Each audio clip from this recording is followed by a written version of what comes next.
Bonsoir. Merci d'accepter notre invitation ce soir, vous qui êtes le préfet de la région Île-de-France et vous êtes aussi préfet de la ville de Paris, c'est bien cela? C'est cela. Merci d'être avec nous. Guillaume Fard nous accompagne également. Bonsoir Guillaume, Bonsoir. consultant police-justice de BFM TV. D'abord, Marc Guillaume, quand vous revoyez ces images d'une flamme olympique triomphante, si je puis dire, d'une arrivée en France de la flamme olympique à Marseille, où tout s'est globalement très bien passé, Oui, ça vous fait rêver? écoutez, ça fait plusieurs années que nous travaillons à l'organisation de ces Jeux Olympiques et finalement, cette arrivée du Belém et de la flamme à Marseille marque le début, le vrai début pour tous les Français de ces Jeux Olympiques. Et oui, c'était une formidable réussite que tout le monde a aimé regarder. Un tout petit incident, tout de même, c'est pas histoire de retenir le pourcent qui a éventuellement péché, mais vous êtes le préfet de la région Île-de-France. Or, à Marseille, alors que les rappeurs marseillais Soprano et Alonso étaient attendus sur scène, c'était mercredi soir. Le show a connu un important retard à cause d'une affluence bien trop importante qui a notamment provoqué des mouvements de foule parmi les spectateurs, sans faire de victimes évidemment. Mais ma question est la suivante, est-ce que c'est le genre de scène que vous redoutez fin juillet et début août au moment Non, mais d'abord, ça s'est bien de la passé à compétition Marseille, à Paris? comme vous le rappelez. Ensuite, il y a sûrement des enseignements à chaque fois à en tirer. À Paris, on aura une cérémonie d'ouverture où il y aura plus de 320 000 personnes sur les quais, mais avec des dispositifs pour permettre à toutes ces personnes d'arriver progressivement. Puis on aura des dispositifs sur l'ensemble des sites d'épreuves. On a 10 millions de spectateurs qui sont attendus pour toutes ces épreuves, donc ça va être une fête effectivement très importante. Un sacré casse-tête en matière de sécurité que vous prévoyez, sur lequel vous travaillez depuis des années maintenant, évidemment. La sécurisation des Jeux passe par l'obligation de disposer d'un QR code. La plateforme pour l'obtenir est ouverte depuis environ 1 heure. On pourra s'inscrire à partir de lundi, encore un petit peu de patience. Marc Guillaume, ça pose quand même des questions sur la gestion des données personnelles de tous ces gens qui feront donc l'objet d'une enquête administrative. Tous les gens qui se trouveront dans le périmètre le plus sensible. Oui, comme l'a dit Laurent Nunez, c'est une toute petite partie des Jeux Olympiques dont nous parlons là. C'est la partie préalable à l'organisation de la cérémonie d'ouverture pour que l'ensemble de la zone le long de la Seine, les 6 kilomètres qui verront la parade, le show se dérouler, cette zone soit sécurisée.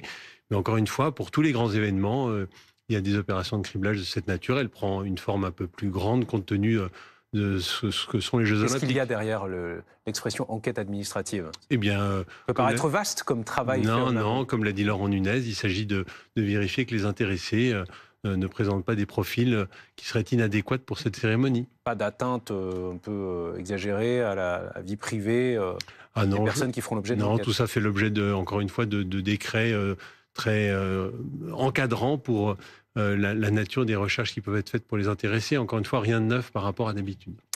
Le bilan côté préparation, un petit peu moins de 80 jours avant le début de la compétition. Il y a 1 mois, dans un document, l'État s'inquiétait de l'ampleur des défaillances en matière de sécurité privée durant ces Jeux Olympiques. Quelle est la situation, monsieur le préfet, à 2 mois et demi des Jeux? La situation est que nous sommes en avance sur la programmation qui a été la nôtre. Nous devions former en Île-de-France plus de 20 000 personnes pour faire embaucher 15 000.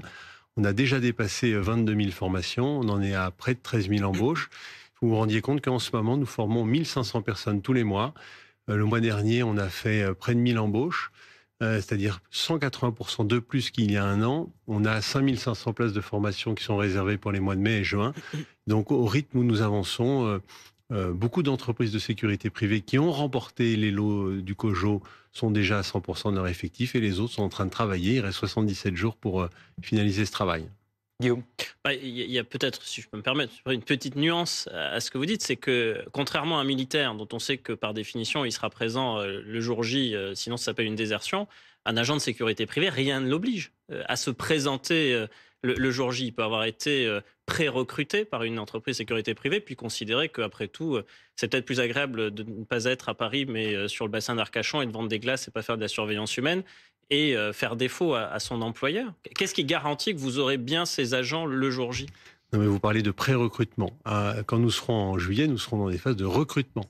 Et donc, il ne s'agit pas de savoir si vous êtes sur les fichiers d'une entreprise de sécurité privée. Il s'agit de savoir si elle vous a elle-même recruté. Et à date, encore une fois, pour les JO de Londres, nous étions à peu près à 40% des marchés du COJO qui était du comité de Londres qui était attribué. Là, nous en sommes à 97-98%. toutes les entreprises attributaires, les 44 principales, les 100 si on compte les sous-traitants, ont des rendez-vous mensuels avec le COJO, avec les agences de France Travail pour finir de recruter. Il faut vous imaginer qu'en ce moment, on a une plateforme téléphonique à Noisy-le-Grand qui compte 140 personnes de France Travail, qui tous les jours téléphonent à des demandeurs d'emploi ou des étudiants pour savoir s'ils sont intéressés. Nous avons appelé 165 000 personnes. Les 122 agences de Pôle emploi en Ile-de-France sont mobilisées dans un contact quotidien avec toutes ces entreprises attributaires pour leur permettre de recruter les personnels dont elles ont besoin. Certains futurs agents de sécurité des JO sont des étudiants, par exemple. Oui, 83% des personnels qui, à date, ont été formés sont des demandeurs d'emploi. Donc, on a un peu plus de 10% qui sont des étudiants, avec d'ailleurs un dispositif de formation particulier en ce mois de juin. Les étudiants vont passer des examens en mai. Ils vont avoir des formations en juin avec des promesses d'embauche et pour enchaîner directement sur les JO. Je précise à l'adresse des téléspectateurs, et la vôtre aussi au passage, qu'à Toulon, actuellement, la flamme olympique arrive. Voilà, après être passé notamment par Saint-Raphaël, où on a vu des images il y a quelques instants.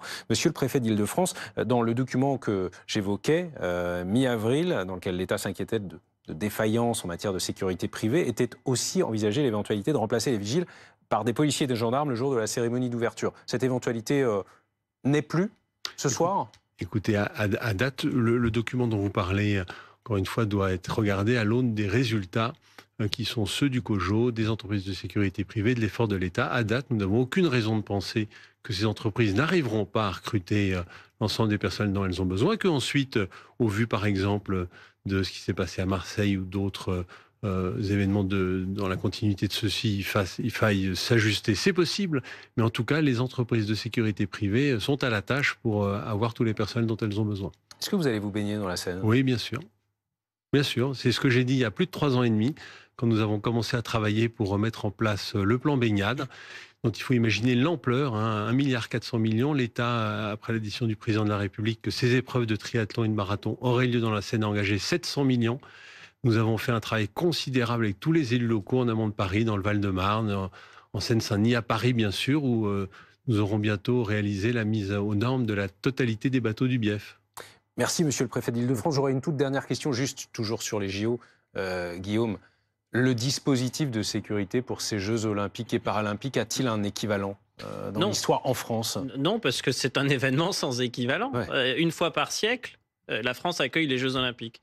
Et une fois par siècle, on a 130 chefs d'État et de gouvernement le 26 juillet. C'est plus que le couronnement du roi Charles.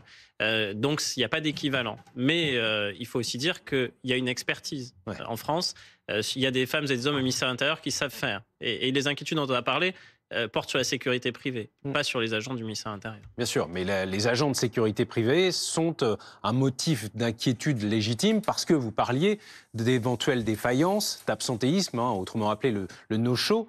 Et ça, pour ce qui est de la fouille ou quand cela vise à empêcher des intrusions dans un stade, par exemple, on ne peut pas se permettre de voir des vigiles ne pas se présenter le jour J. Or, rien ne l'empêche, encore une fois, en théorie. Le chiffre de 10% d'étudiants formés, mais combien de retraités formés ? Vous avez ce chiffre ? Nous avons à peu près 650 retraités qui ont pris contact avec la plateforme. J'espère en tout cas que vos inquiétudes se sont dissipées au vu des chiffres que je vous ai donnés.